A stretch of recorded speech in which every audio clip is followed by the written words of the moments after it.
Good evening. The baseball and softball seasons always begin with optimistic goals for all teams, but only a select few earn the chance to play for a state title. We begin with 6A ball, 22-2 powerhouse Manhattan against 9-13 Junction City at Hoagland Park in Lawrence. Scoreless ball game. Manhattan's Jonah Weber grounds to a second baseman for a routine 4-6-3 double play. Then, still in the scoreless rounds in the fifth, Indians at the plate. Brett Fair gets a hold of this one and brings it home. Michael Leeper scores the game's only run. Manhattan wins 1-0. Earlier in 6A, Washburn Rural against Northwest Wichita. First inning, Michael Singer, the triple threat athlete at the plate. He'll dig in and drive this one deep to left, scoring fellow teammate Tyler Palmer in the process. 1-0 Junior Blues. Now 4-0 Washburn Rural. Now Wichita Northwest with just one hit until the seventh inning, and boy, did they end that drought. Bases loaded blast from Jared Gates. Base clearing triple. Now they're just down 4-3. Northwest Wichita would rally and stun Rural 7-5. They play Blue Valley tomorrow at 11 a.m. And the Junior Blues softball team, they return to state as last year's runner-up, taking on Garden City today. Early in the game, Kelsey Henry sends a big shot into the outfield. That'll be a fair ball, scoring Madison Roth. 1-0 Junior Blues. Bottom of the fourth, Junior Blues again. Chloe Holman, she finds green grass, scoring not only Madison Roth, but also Savannah Moore. And Washburn Rural rolls on 7-4. They will play Olathe South tomorrow at 11. Well, Silver Lake has already captured a 3A state football title, but they have their work cut out for them after drawing 22-1 Marion in the first round of play. Out to Valley Field we go, home of the Ichabods, top of fifth. Lake down 6-0. Kyle Byers with the focus and a big hit for the Eagles. He belts one to right. That scores Cody Renfro. Lake would go on to score 4 more that inning. In the sixth, tied at 7, Isaac Preedy hits one to left. That one just out of the glove of the left fielder, scoring Drake McMillan, now up 8-7. In the seventh now, Jace Freeman at the plate, rips it down the first base line through the first baseman's legs, and it doesn't stop. And neither does Jace. The wide receiver for Silver Lake uses his speed for an inside-the-park home run on errors. This was a big one, folks. A thrilling game. Silver Lake wins and will take on Wellsville at 1:30 tomorrow. You can see more highlights from this one on WIBW.com. Well, the Indians, they faced Galena in the first. And the Indians, they sure brought a big crowd to Washburn's Valley Field. First round matchup here. Bottom of second, no outs. Council Grove's Lane Fleming with the double to right field. A wild pitch would move Leighton Ladig around, and this one, a sacrifice fly, just what the doctor ordered. That one scores Fleming. 1-0 Council Grove. Still in the second, 2 outs. Trayton Taylor digs in, drops one right in front of the right fielder, and this will score Keegan Honus. 2-0. Council Grove would tack on more on in the sixth with this next RBI from Honus here. Fleming throws a 5-hitter to give Council Grove its first ever state win, 3-0 over Galena. And following the game, Rock Creek, they took on Lion Chase. Council Grove gets the Rock Creek Lions Chase winner. Bottom first, Mustangs up 1-0. Rock Creek's Austin Zellers, a chopper to short. They get the out, but Jesse Coral will score in. Same inning, Zach Niter up the middle, and that will score Luis Reyes. That makes it 3-0 Rock Creek Mustangs. Seventh inning, Mustangs up 6-2. And third baseman Jackson Goodmiller,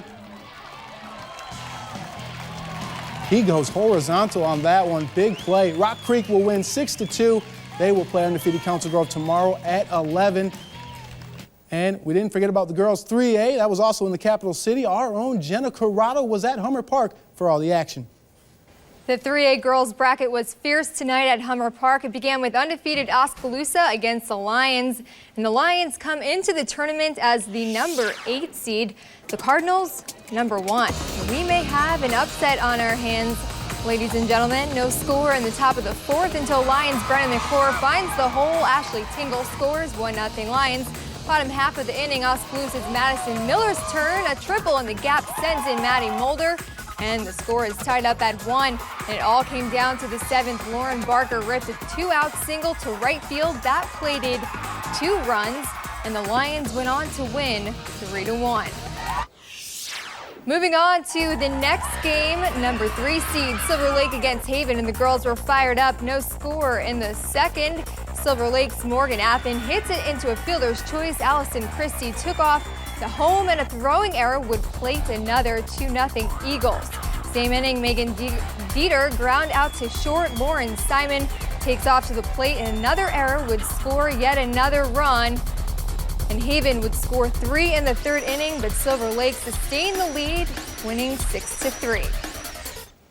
We'll have more highlights from the area games coming right up.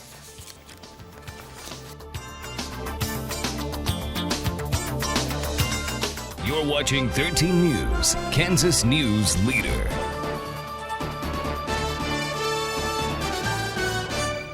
Perfection is difficult to attain, but somehow the Lady Vikes of Seaman managed to escape the season unscathed. They put their 22-0 record to the test against Blue Valley Southwest. Fourth inning action, Lady Vikings' Danny Spence, she digs the long ball, a 2-run shot for the Vikings, flexing the muscles over the fence. Later on, more runs as the ladies celebrate there. More runs for the Vikes. Kylie Dillon with this base hit scores. Cassidy Agnew on a 2-out double. The Vikings would prevail 4-1 and play tomorrow in the semifinals at 11. Three-time defending champ Bishop Carroll taking on Shawnee Heights, and they poured it on early. 9 runs right away, and they never looked back. The three-time defending champs look prime in defending mode. Bishop Carroll wins 9-0. They'll play tomorrow at 1:30. In the 5A boys bracket, Shawnee Heights returning a team that finished third a year ago against St. Thomas Aquinas. Runners on first and third for the T-Birds. Dawson Pomeroy with a cold-blooded connection to right center field. Drives in a run to put Heights on the board, but unfortunately, Aquinas would fight back and win 3-2. Defending 5A champions Seaman High School, they took on Wichita Heights, and we'll head on to that one right here. Bases loaded to get things started off. Great day at the ballpark.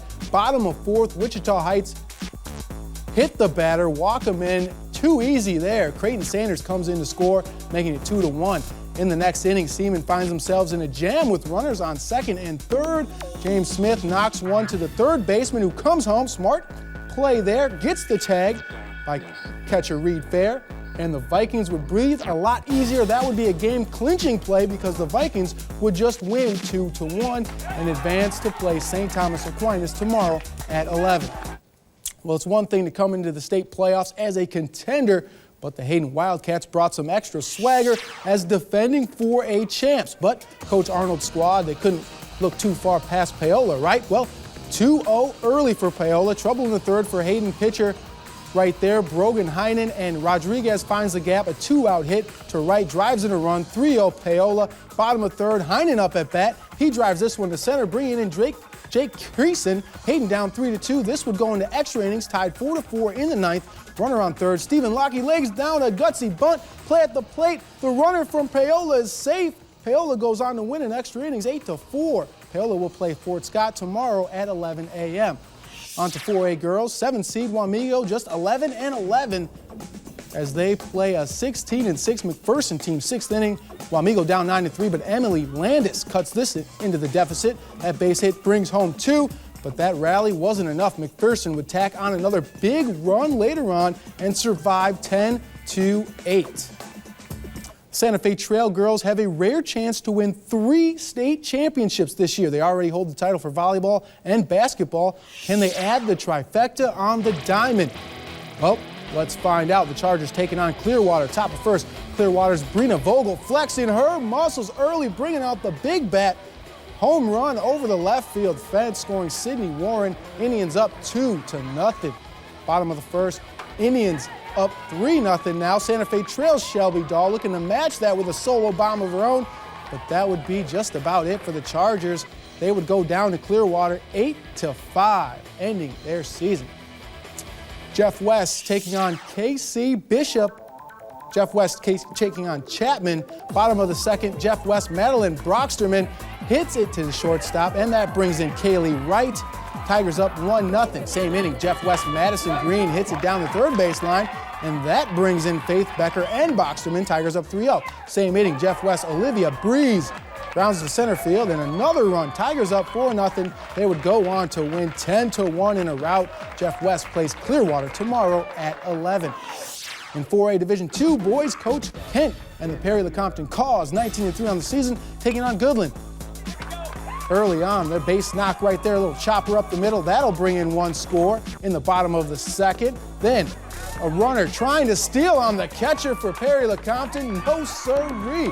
The Caws, they would go on to win this game, take this one 3-1. Following Perry Lecompton, Concordia and Baxter Springs. Top of the first here early on. Concordia, they'll send a drive to center field. That'll bring in Tanner Gilbert. And the Panthers, as you can see him rounding the bases there, will go up early 1-0. Same inning, Concordia's Ethan Bichard grounds into right field, but Gilbert will come on in to score. Panthers up 2-0. Bottom of the third, 2-1 Panthers. Baxter Springs, Cade Carnes hits it over the second baseman to bring Cody Rowe and Nathan Miller home. A huge momentum swing, and the Lions end up winning 10-3. BHS will play Perry Lecompton tomorrow at 11 a.m. More Class 4A D2 action. Burlington versus Kansas City Bishop Ward. Umpires explaining the rules, of course. KC Bishop Ward's Trevor McLennan pops it up. Burlington's third baseman can't get it. Victor Tapio will score. Same inning, KCBW's Jesus Martinez smacks this one into right, and McClanahan will score, putting the Cyclones up 2-0. Bishop Ward putting on tons of runs there. 10-run Burlington. They'll play tomorrow at 1:30 against Russell. And Melissa, of course, in 2-1A action. Mission Valley fell to Pittsburgh. St. Mary's Colgan 4-2, and Great Bend ending their successful season at 17-7. All right. And one more note, McLouth softball also fell tonight. All right.